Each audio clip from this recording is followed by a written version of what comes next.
live from downtown State College. Welcome into the Lynn & Tengwall live post-game call-in show. Penn State falls to Ohio State 38-14. It seems as though everybody is not very happy with Andy Kotelnicki at the moment, nor am I. It was a rough day, really, for both sides of the ball here, guys. But look at that. Kobe Howard gets in at the end. 1 reception, 26 yards. It's like somehow when Kobe Howard gets in the game, it works. It works. And we don't want to put him in. I don't know exactly how many snaps. I'll see. I know he got in early. It was like on the goal line. I saw number 3 in. I want to say he's somewhere around 5 snaps once again. Maybe he had a couple more at the end of the game. But once again, we were told that the young wide receivers were going to play. Terry Smith said that. Once I do want to reiterate, it's not Terry Smith that decides who plays. It is Kotelnicki and his packages. So that is on Andy Kotelnicki to decide. And Kotelnicki clearly did not want to put the young wide receivers in the game. I don't think that was the full issue. We had a lot of problems on offense. The offensive line really struggled in pass protection. Drew Shelton beat a couple times by Arvell Reese. Overall, Grunkmeyer missed on a few throws. Not a ton of separation by the wide receivers.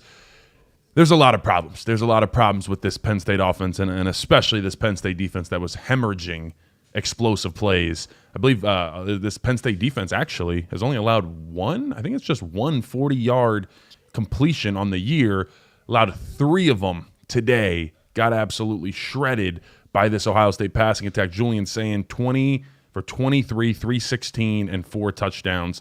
Out of that 316 yards there for saying 226 of those yards came on just 6 plays. And a couple of those, like I said, big-time plays there to Carnell Tate, to Jeremiah Smith. They were having their way with this team. So, unfortunate loss for Penn State. We will just let's get to the phone lines. Let's do it. I don't got much else to say right now. What is your name? Where are you calling from? Hey, this is DJ from West Palm Beach, Florida. DJ, I wish I was in West Palm Beach, brother. How's it going, brother? What's your question? I'm doing good, man. Hey, so I called after the Iowa game, and I told you the reason this team was never going to win a national title is just because the players aren't good enough. And you kind of brushed it to a side, which I understood because I think we could have won that Iowa game, and I think we could have won some of the other games with better coaching, with better play calling. But I think it's pretty clear, we were never going to win a national title this year. You look across the field, and Ohio State has animals on the perimeter. They have animals in the defensive backfield that we don't have. Our corners are 2 SEC transfers who were not high-priority targets in the portal. And so I think all I want to say is, and I appreciate the way the guys fought, especially in the first half, but the next coach who comes in has to be, throw out the Joe Paterno model, throw out everything that Franklin preached about the locker room and stuff. You need to get the best football players that you possibly can on this roster. Yeah, I mean, I looked at it the other day. James Franklin in the 2020s, so from 2020 through 2025, those recruiting classes, he averaged the 13th ranked recruiting class. So you're not wrong. I've said that when I played Ohio State in the 2020s. They were just better than us. But at the same time, you still have other things to look at. Obviously not today, but in other games, it was just it seemed like it was always just one play, and we couldn't figure out that one thing to get us over the top. But I still think you look at the coaching. It is what it is today. I struggle with the fact of Katron Allen only getting 3 or 4 carries in the second half. Got to find a way to continue to keep him involved there. But you look at it again, you were never going to beat Ohio State, I told you, if you did not run the ball well. Penn State, 1.8 yards per carry against this Ohio State team. 1.8 will not get it done. Really, the main things that you needed to do was you needed to win the turnover battle. And so you tied it there. You tied in the turnover battle. You needed to run the ball well. Did not run the ball well. 1.8 yards per carry. That is not running the football well. And then you needed to stop Ohio State from creating big-time explosive plays, and you damn sure did not do that. Three passes over 40 yards for Ohio State. So You didn't do, like I said, the three main things. I had producer Jesse on. We talked about that as well. Those are the three things you kind of had to do.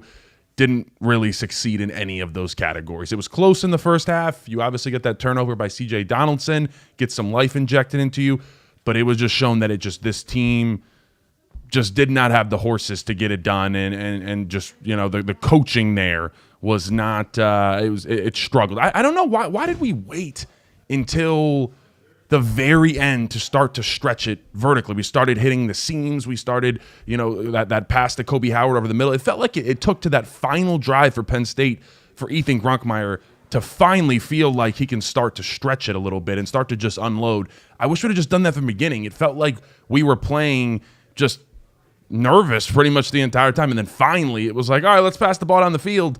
Wish we would have done that a little bit. Julius Caesar said, "Where's Miss Sarah?" Hello, Miss Sarah. How are you doing today? Good. He's always late to introduce me. It's just like a test. I want to see how far I can take it. The people don't like it. I know. I'm upset. I'm upsetting the people here. We got a caller. What is your name? Where are you calling from? My name is Nate from Lancaster. How are you? Doing well. How are you doing, brother? What's your question?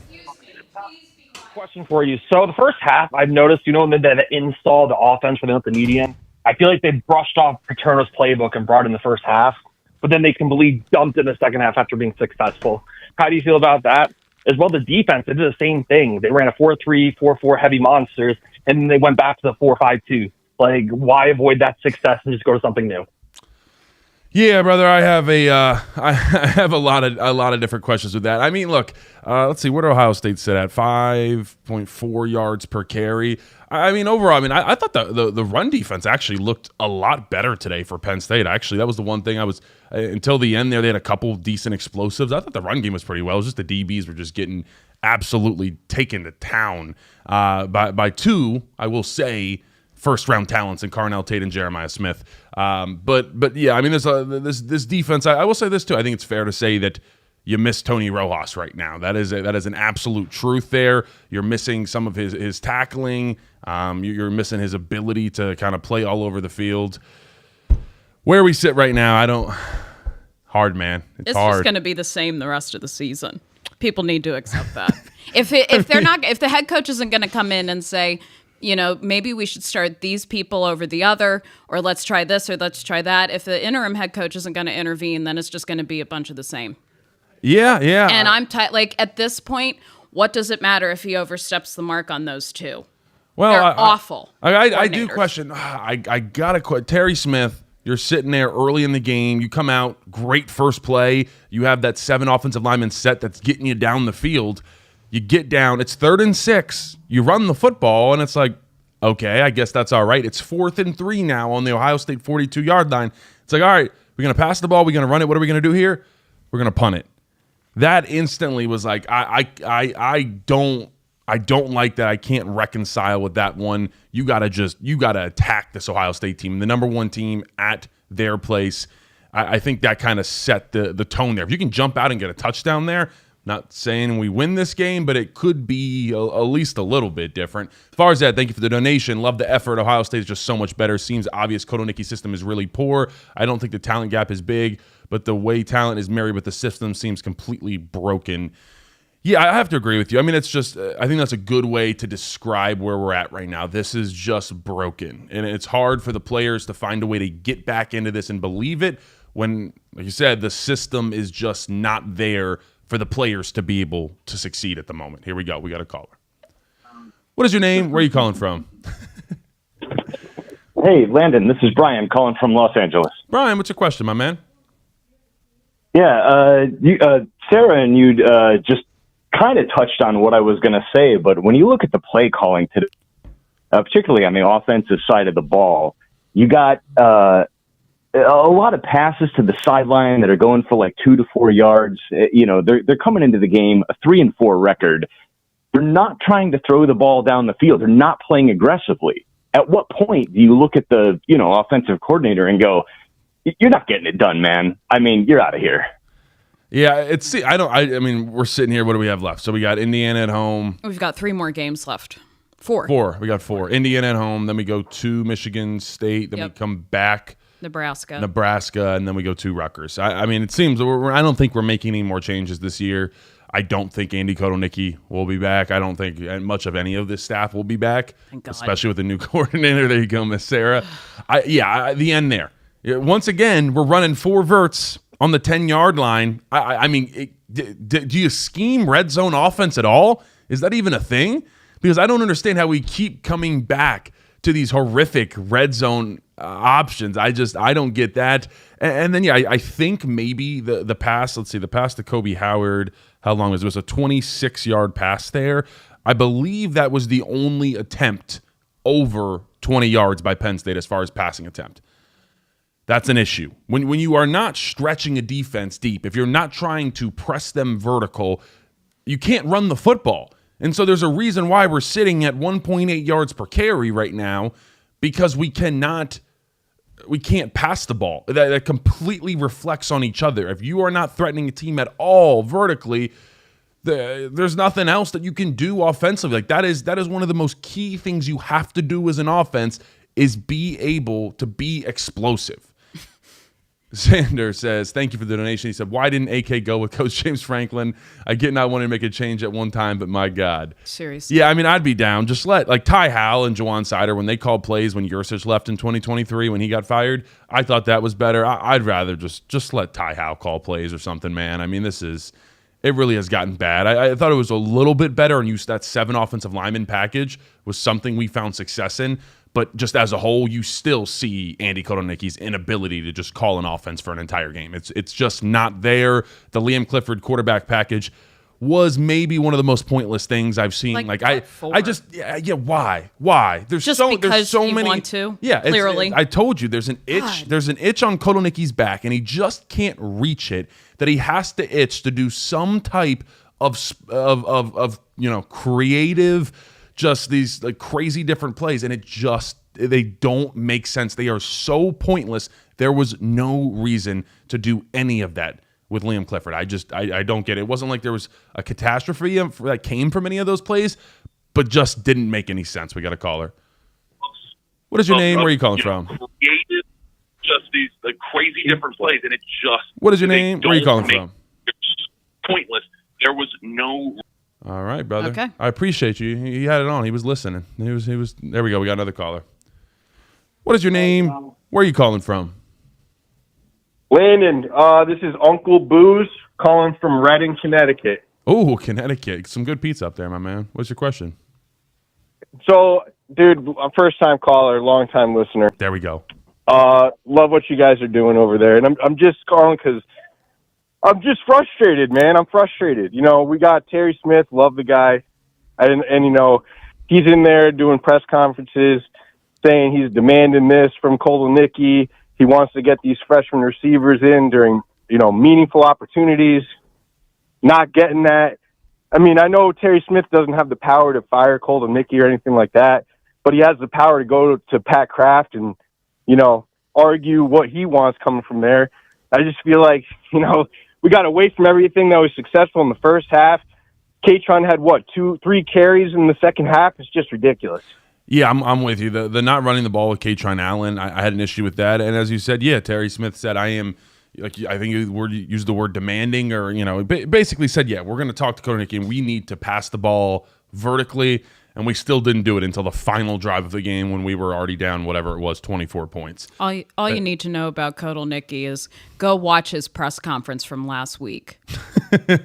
They asked him about the offense, and he actually said, I don't know what's happening. Yeah, it is. It's worrisome if you don't have. If you don't have the answers. But it does kind of make sense. Wrong. The guy, before he even went to Kansas, he was at some D3 place, Wisconsin, of St. Teresa's of the poor. Yeah, let's say this: Big 12 coaches. Think let's put a halt on the Big 12 coaches coming to Penn State. We don't need any more of that at the moment. I'll tell you what. But yeah, just not being able to pass the ball. Another piece of the defense and why the defense was getting hit. There's no pass rush. There's 1 or 2 times, and the one time Denai Dennis Sutton got in the backfield, just completely missed on Sayin. It wasn't even close. So when Sayin's sitting back there in a clean pocket and you're passing to 2 elite wide receivers, well, that is what you're going to get. You're going to get Sayin, who only missed on 3 passes, and I believe 2 of those 3 misses were throwaways, so really only missed on 1 ball. I mean, we got a caller. It's crazy. I like that, Julius. Good job. What's your name? Where are you calling from? Hey, this is Taylor calling from Pittsburgh. Taylor, what's your question? Yeah, so, I mean, you're an O-line guy. I assume, you're able to see kind of what's going on with the O-line. I, don't have enough knowledge to really see that stuff. So, but what do you think? Like, there were some plays where we're giving Gronk a bunch of time, and then there's other plays where they just get to us right away. What were you seeing there? Yeah, I mean, so there was a couple times Drew Shelton really struggled. It was almost identical reps actually against Arvell Reese, where Arvell Reese didn't even really put a move on him. He just kind of just had a burst and just bent the edge like that, and he got home on him. I mean, Drew Shelton just completely kept whiffing on his two-hand punch. I don't want to get too into the roots of it and the details, but I've always thought Drew Shelton needs to work on using independent hands. He always two-hand punches, and as offensive line play evolves, you need to just work one and then the other. But there's a lot of things that we get into with that. But overall, I mean, I think this offensive line has had its struggles in pass pro this year. There has obviously been a clear regression of this Penn State offensive line, run blocking and pass blocking, and I think the entire team. Really, obviously, there's been a regression for sure. Julius Caesar says number 58 outkicked his coverage. Yes, I did outkick my coverage. Hello over there. Appreciate you. Yeah. Where are we going to eat after this? We decided the Greek, right? The Greek, yeah. Good restaurant in State College. By the way, shout out to Whiteout Tequila. You can go to whiteouttequila.com, get you some alcohol, help out with this. Obviously, drink responsibly, but producer John and I, we were having some Whiteout Tequila shots during this one. We needed to get through it. As you can see, I got 2 bottles here for a reason, actually. They were both needed. Michael Motti, Christian Hackenberg, the boys are the founder of this thing, so make sure you guys go support. It is definitely a great price on this puppy, and it is some top-notch tequila. Goes down quite easily, might I just say. So go get you some Whiteout Tequila, whiteouttequila.com. Someone said they already did the Blizzard. Is that reference to Kotoniki, his Blizzard offense? Well, maybe tonight we'll find him flipping the Blizzard if we go to DQ after the Greek. I'm a big DQ guy. That's a good point. Here we go. We got a caller. What's your name? Where are you calling from? My name is Seth, and I'm calling from New Jersey. What is your question, my man? So, what have you seen from the defense, and why are they so incapable of stopping anything? I will say, outside of right at the end before Bo Jackson, yes, that Bo Jackson, no, not actually, before he popped off that 51-yard run, the run defense actually today was fairly good. I'm not going to say it was great by any means. Like, there was definitely a lot of lapses, but I'll take what we got from the run defense outside of that very end. The passing defense, it was rough. It was rough. They got routed up. You see Zion Tracy got some. Elliott Washington got it. A.J. Harris got it. Pretty much everybody in the DB room got it. Seemed like kind of besides Zakee Wheatley, honestly. Like, everybody was getting their fair share. I mean, first off, this is either 1 or number 2 as far as the best quarterback in America. And then this is the number 1 wide receiver probably in the 2026 draft in Carnell Tate, and the number 1 wide receiver in the 2027 draft in Jeremiah Smith. So you're dealing with that, which isn't necessarily an excuse, but yes, these guys are elite that they are going against, and it got exposed, and it was different coverages almost every single time. Sometimes it was man coverage, sometimes it was cover 4 quarters, all that stuff. I mean, there was a lot of different stuff that we were trying to run and Knowles was trying to throw at them, and it just didn't seem to stick there. And Sand does a great job of taking what the defense gives him, and then when it was time, he took his shots, and damn, those footballs he was putting out there was perfect. But the defense, continues to have those struggles and can't get off the field. Why are you caressing the table like that? I don't know, because Is that like a coping mechanism? I'll tell you what, actually, we got this new table in. I was excited from IKEA. Shout out IKEA. It's got like really good feel to it, so I'm pretty happy about it. I was just kind of feeling it up a little bit. You were. Yeah. Oh, yeah. That's your criteria for selecting tables is the feel? Yeah, I got to get a good feel on it. Does he even know what feel's all wrong on that one. Yeah. Well, yeah, I'm not. No. On the We'll take a lay down on the desk and just kind of feel the it out. biodegradable pine. Yeah, and it smells good too. That might be like some Whiteout tequila I spilled on it or something. But someone mentioned, we were down 17 points and we did run back-to-back screenplays. So where do you go from there? The answer is probably fired. Here we go. We got a caller. Real quick before we take that. Thank you, Nathaniel. He says, honestly, I think Tom Bradley and Jay Paterno did better than the staff in a bad situation, and that's sad. Thanks for the donation. Yeah, I don't know where we go from there. I don't know the comp there. But yeah, we got some issues, and we also have a caller. What is your name? Where are you calling from? This is Chris from Nashville. Chris, what's your question, my man? Hey, so yeah, we had a caller earlier sort of criticizing Andy Kotelnicki and the offensive coordination side. I wanted to bring up Jim Knowles and the defensive side because I think he deserves just as much criticism. You know, we made him the highest paid defensive coordinator in college football. We sniped him from a national championship team from Ohio State. And, you know, going into that UCLA game, UCLA was not ranked in the top 100 programs for any meaningful offensive stat, and we gave up 42 points to them. So today I think he deserves a little bit of leniency because Ohio State has some of the greatest receivers in college football we've seen.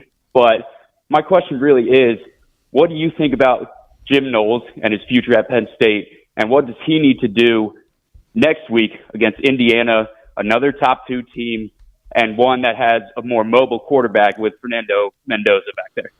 Yeah, I think you're right that he definitely deserves a lot of criticism for the way this defense has played.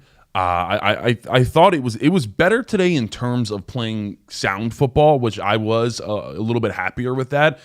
Just talking like gap integrity and guys like being where they need to be, but they were just still beat. They got beat in their one-on-one matchups. That happened, but I was at least, you know, knowing where you need to be, I guess it's half of the battle. Am I right?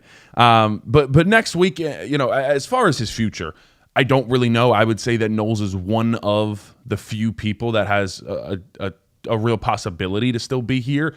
Part of that is because the potential in him of what he can be, knowing how good he can be as a defensive coordinator. And another piece of that too is probably about $6.5 million as well that he is owed.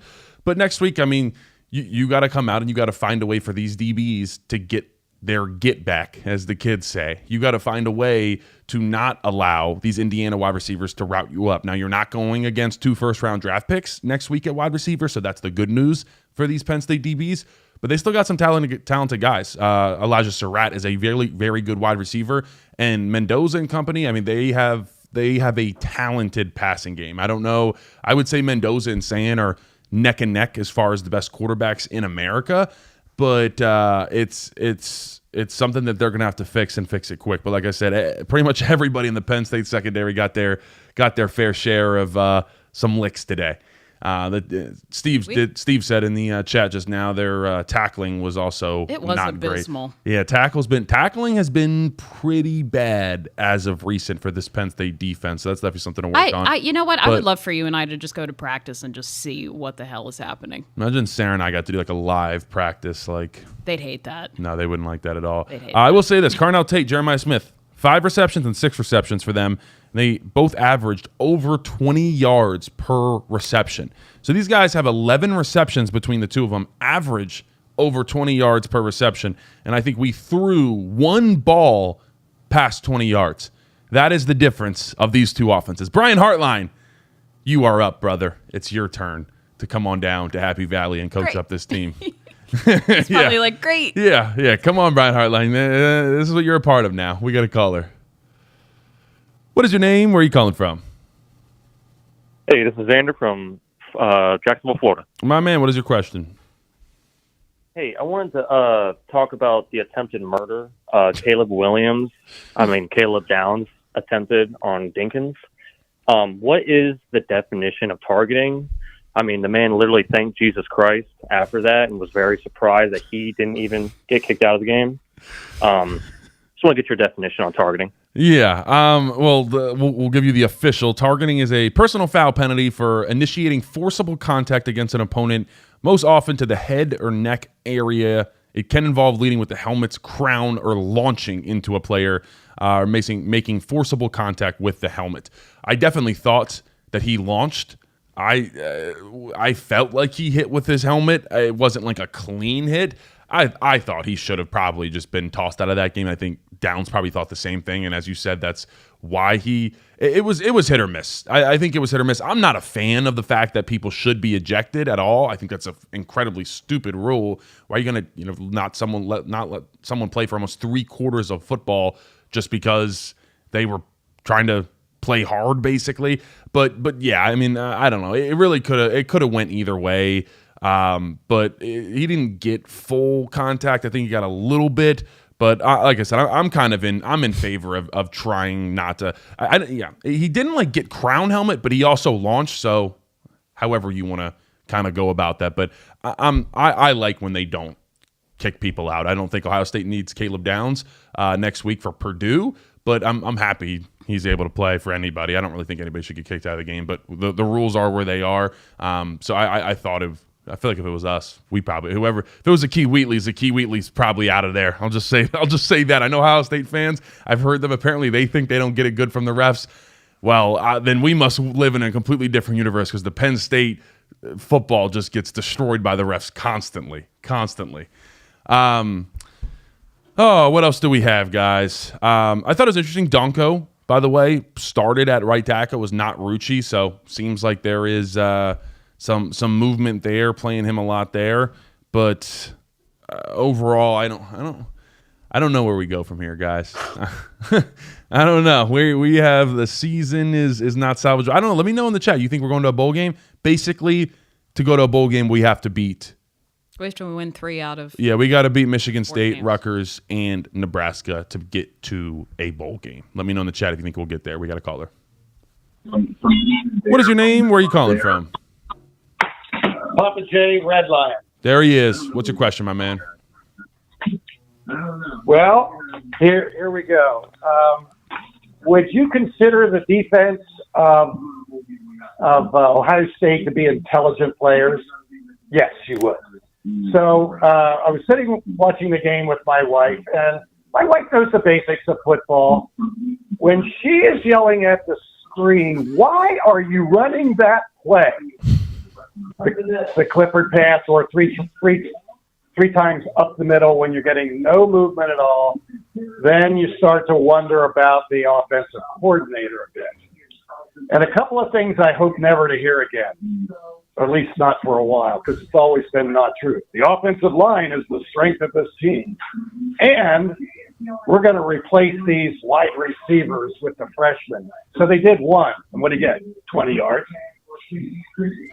Yeah, it took us some time to get Kobe Howard in the game. That is for sure. Yeah, I mean, look, there's no pieces of this. There's no pieces of this team that is playing at a high level at the moment, and that's the biggest struggle.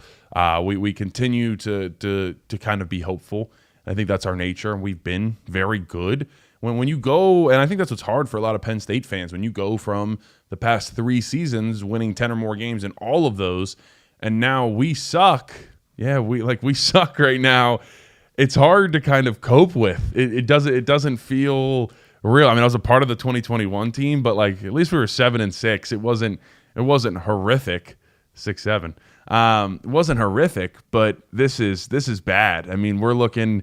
I don't feel super optimistic about Indiana, so we'll be going to Michigan State trying to hunt down that first Power 4 win of the season in mid-November. That's tough. And people ask about, commits and things of that nature. That starts to get really, really hard as well.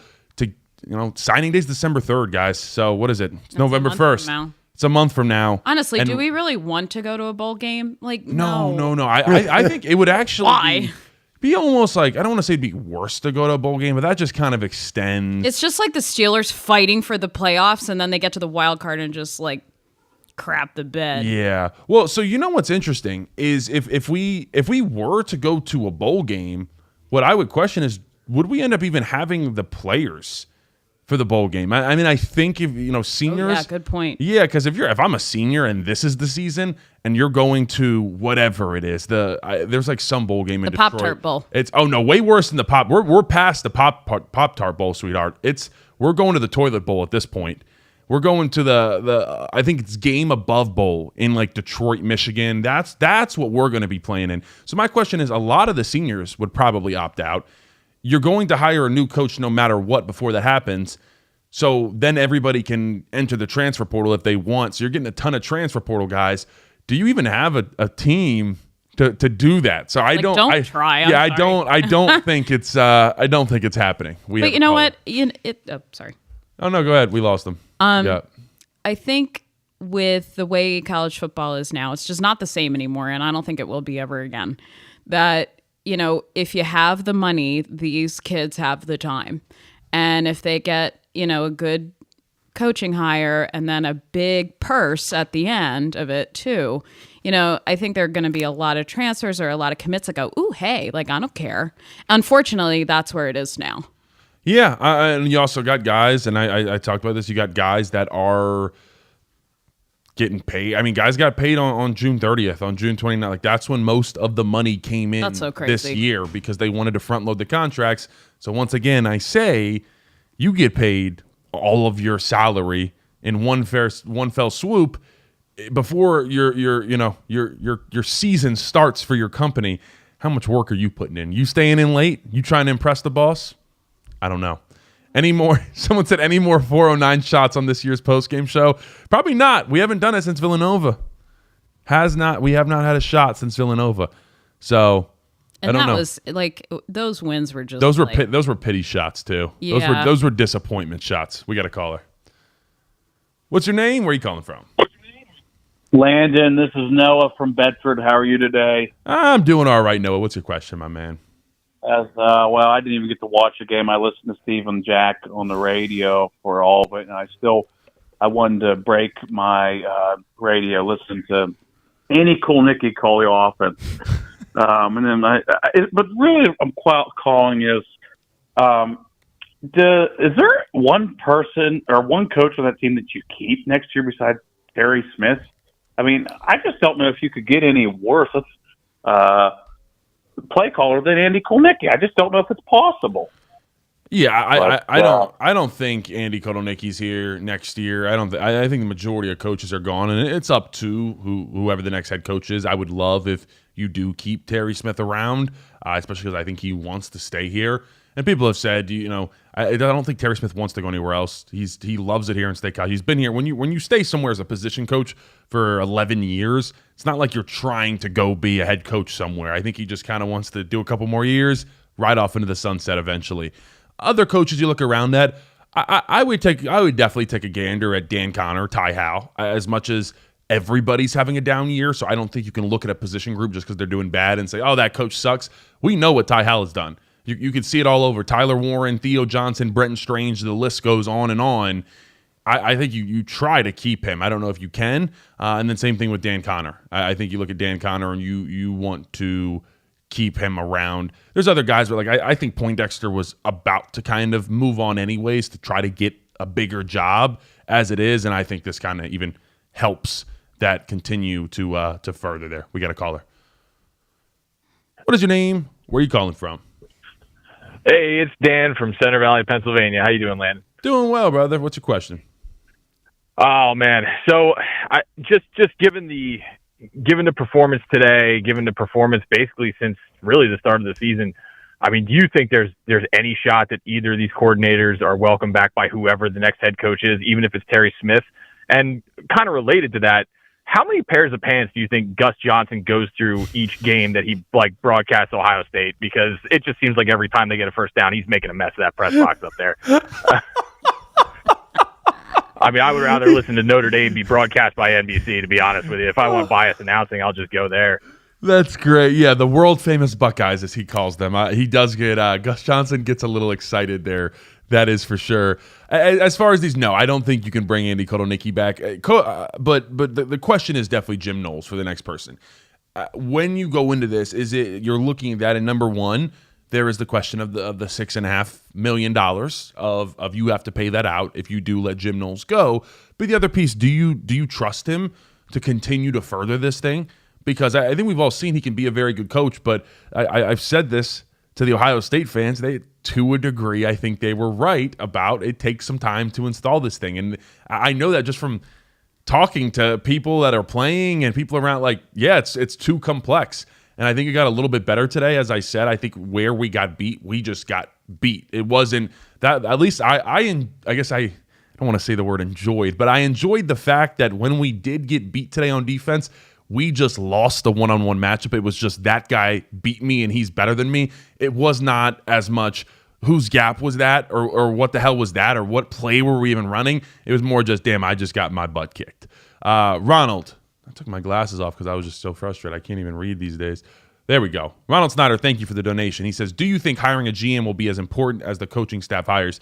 Absolutely. Yes. I think hiring a GM is at the top of the priority list for Pat Kraft and finding someone that is going to be able to run this thing. And it needs to be a GM that has experience being a GM. And that was kind of the problem in managing all this, is that James Franklin and whoever was with him didn't have experience being a GM. And you can't try to manage all that. The next head coach can't try to manage micromanage every little facet of Penn State football. They have to hire people that they can trust. And now the college football landscape that we live in, GM is right at the top of that list, that you need to hire a guy that you believe can put all this together, can negotiate, can talk with the agents. And there's a lot of different agents, from real agents all the way down to quarterback trainers that are repping, their high school quarterback that they've worked with for 5 years. So there's a lot of difference there.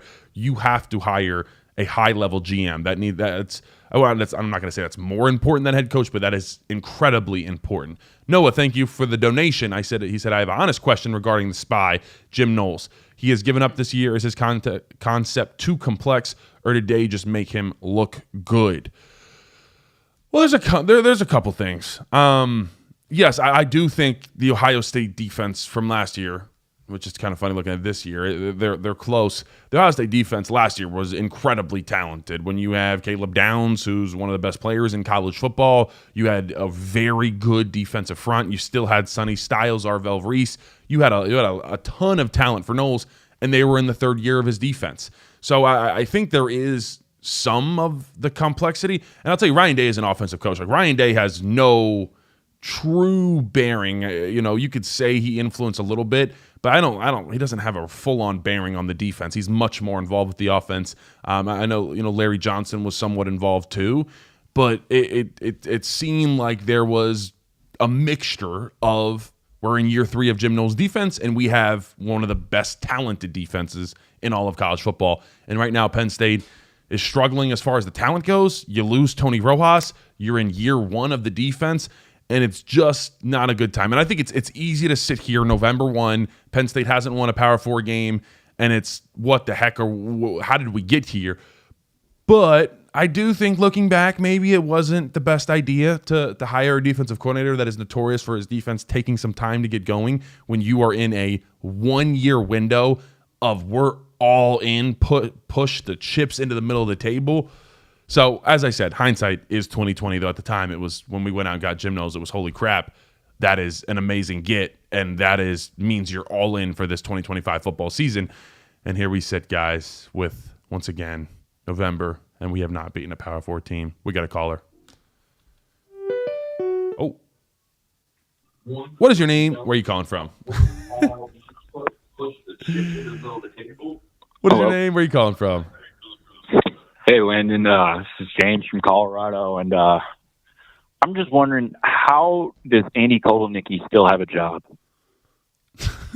Fantastic question. You think that's a good one, Sarah? I don't know either. I wish Terry if I were Terry, well, I'm just so much more crazy. I would have canned him the moment. I would have been like, oh, well, I'm the head coach now, so I'm going to can you and you and you. Let's see. And we'll figure it out. I think he has 2 years left on his contract. Not that I think that's getting played out.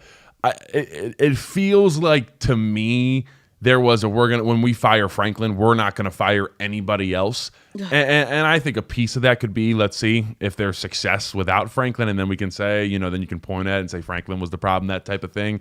But I think there was a decision made when, and guys, Terry doesn't have the power as the interim head coach to fire anyone. I promise you, he does not have that power. it is Pat Kraft that makes those final decisions. And I think when we fired James, the decision was kind of, all right, we're not going to fire anybody else. I probably would have liked to see a change at offensive coordinator once again. I think just give it to Ty Howe. But it's hard. It's hard right now. It's when you're losing like this, everybody, it's easy to check out. I just don't appreciate how the adults in the room aren't putting the athletes in a situation to give them a chance. They're not giving them a chance.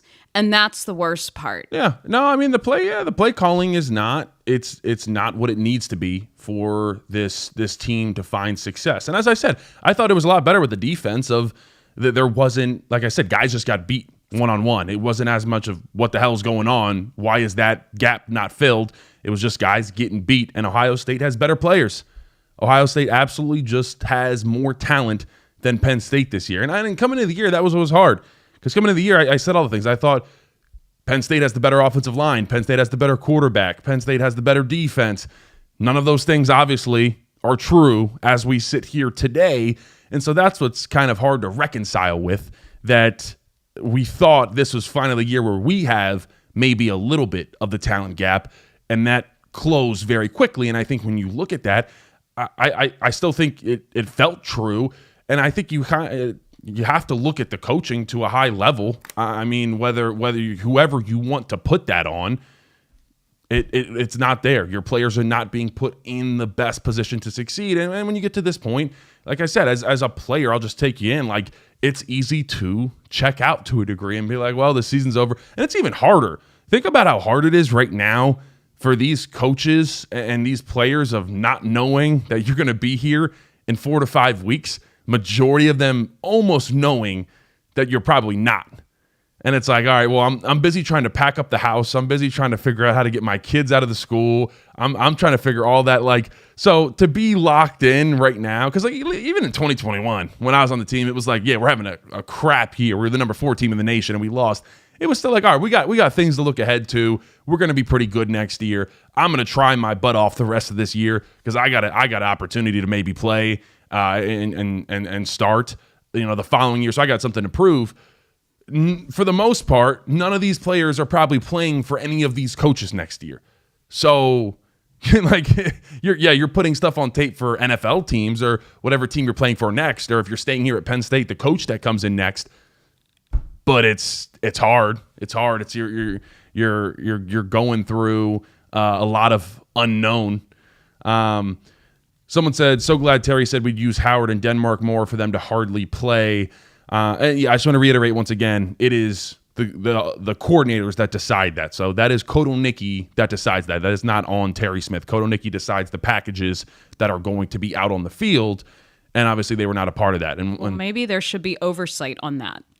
Well, I don't fully disagree with you there, sweetheart. Like, I think once again, Kobe Howard gets in for a couple plays, and he has one catch for 26 yards, which is, let's see, the next longest was Kyron Hudson for 18 yards. So it seems like every time that Kobe Howard gets in the game, good things happen in the passing game. So why not keep him in? Did the wide receivers get promised something? Is that why? Is that what's going on? I mean, you can't put any promises in contracts. Well, that's not you. I mean, yeah, I know you can't, but Yeah, I mean, I'm sure there were things that you'll be the number 1 receiver or this, but you're also just you're not passing the ball down the field. That's the number 1 issue on the offense. We'll take a caller.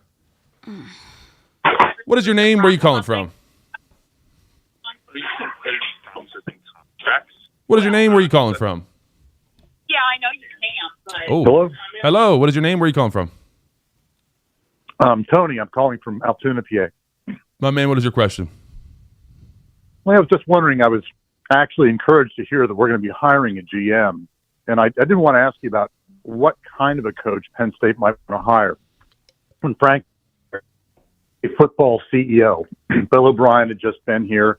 Bill didn't like the non-coaching aspects of the job.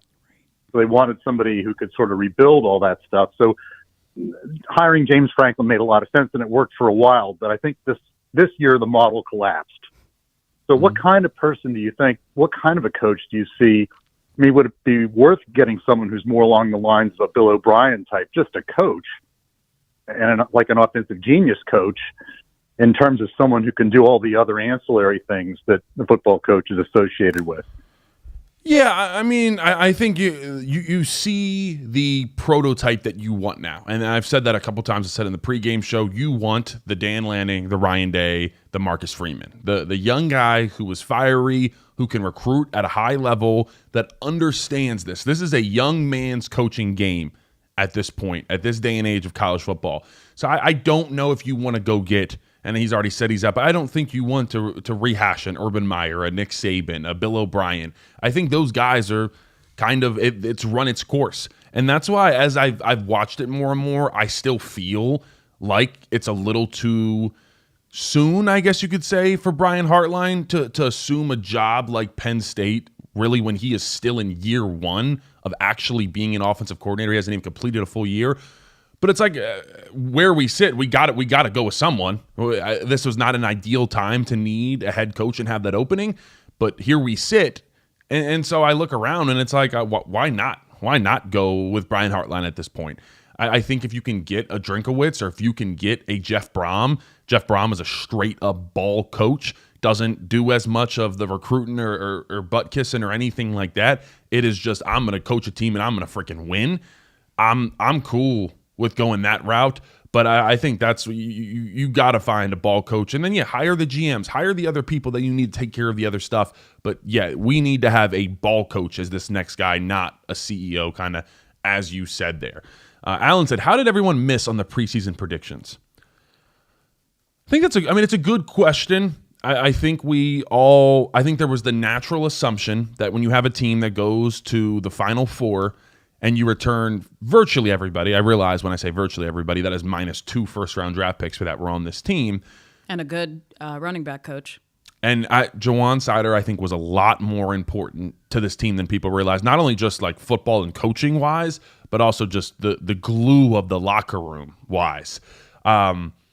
But I think you can point to a million different things. I think it's there. I mean, like I said, we're not in their brains, so we don't know. But I think it's clear. I think there was some rat poison consumed in terms of hearing constantly, you're the number 1 team in college football. We were ranked 2, Texas was 1, but you're hearing how great you are. You're going to go to the Natty.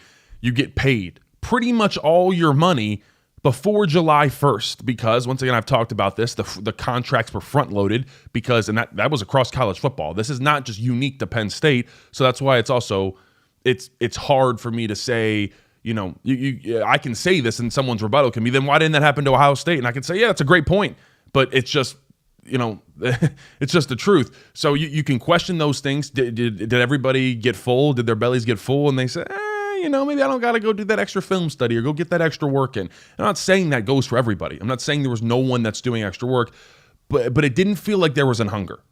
From week 1 in Nevada, it didn't look like there was a hunger from this team to go out, get better, and try to dominate. It was just kind of like, yeah, we'll go out and we'll do our thing and we're going to win. They clearly knew that the schemes weren't going to work. I think that's fair. I think there was a lack of, great. Yeah, I think there was a lack of confidence in what this team was trying to do fundamentally on offense and defense.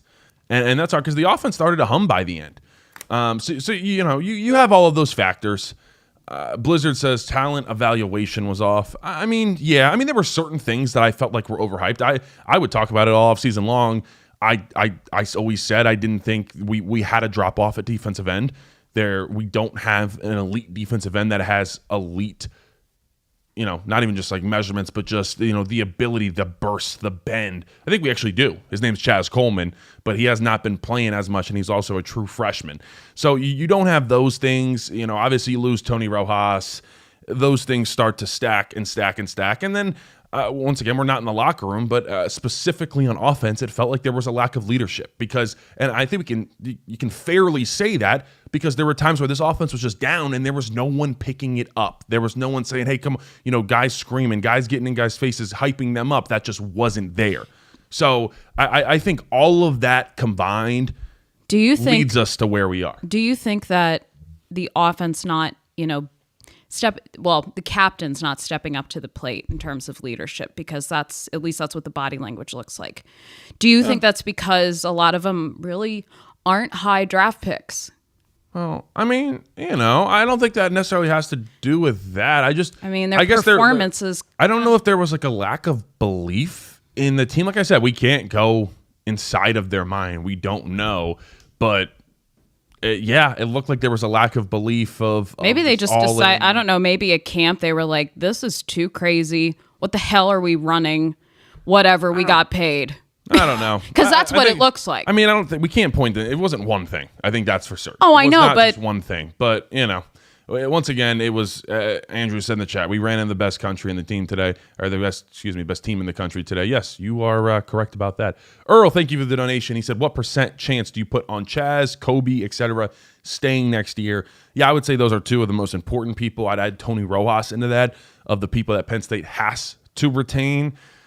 I don't know. Kobe Howard, I'd probably put the percentages pretty low, even though it's a new coach. I'm not speaking for him, but if I was at a place and I am producing every time I step onto the field and I'm barely getting to play, I don't know if I want to go back to that place, if I'm just being fair with you. Chaz Coleman, if I'm him, I'm an elite edge rusher. Part of it's going to be I'm going to go where the money takes me. Elite edge rushers are paid outside of quarterbacks and maybe offensive tackles. They are next up. So if Chaz Coleman is getting over $2 million from Ohio State, well, I'm probably headed to Ohio State. Rook says, can you do a Joe Brady head coach breakdown? Yes, Joe Brady is on the list. We got a ton. We got Jeff Brom. We got Joe Brady. We got Bob Chesney coming. We'll have at least 2 head coaching profiles for you guys next week. Kyle, thank you for the donation. He says, when we play pro style, we move the ball even with Grunk. Why don't we do that more? Lack of protection.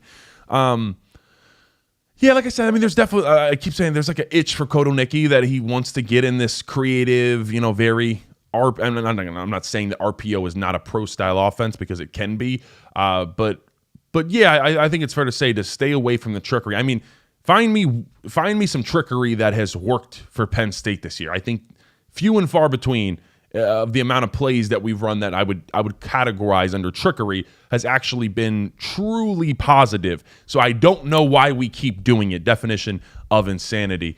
My man Fred Hansard, my guy, my dude, I appreciate you, my guy. He said, "What the hell do you think is going on with the secondary?"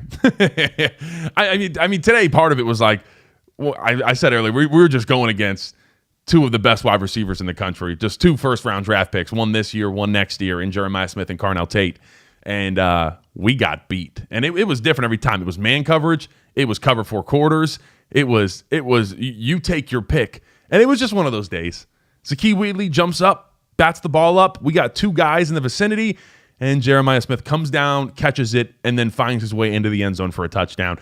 It was just one of those days. But like I said, I still give the defense credit. I think we fixed some of the issues with the run game and plugging those gaps and understanding where you need to be, but we just got our butts kicked in that DB room.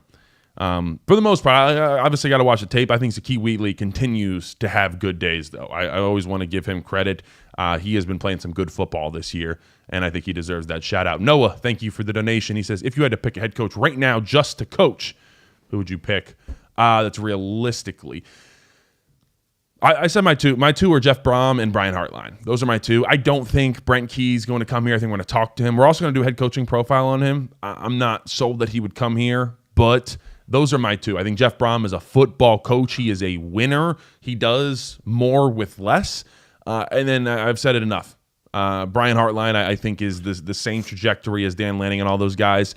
Can he do that? Can he hit that Ryan Day level? We won't know until he tries, but I think that's a person I would take a risk on. He is the singular best recruiter, I think, in all of America. We got a caller. What is your name? Where are you calling from? Hi, this is Austin. I'm calling from Johnstown, Pennsylvania. Austin, what's your question, my man? So, I mean, it's more than just a question. I mean, I'm a student here. I'm a senior. It is just pain and suffering my whole life. Like, I mean, come on. I just want to win one big one, just one while I'm here. But that's besides the point. My question is, how do you fix the play calling at this point? I mean, I feel like Kotelnicki should have been long gone by now. I think it's ridiculous. Like Liam Clifford at quarterback, are you kidding me? Against Ohio State, I hate it. That's my question. Thank you. No, it's good. I do think, and this isn't on Liam. He's just doing what he's asked to do. If you tell me back in the preseason that Liam Clifford is going to take upwards of, I think at least 2. Yeah, it might have been 3. The one was kind of an end around pass.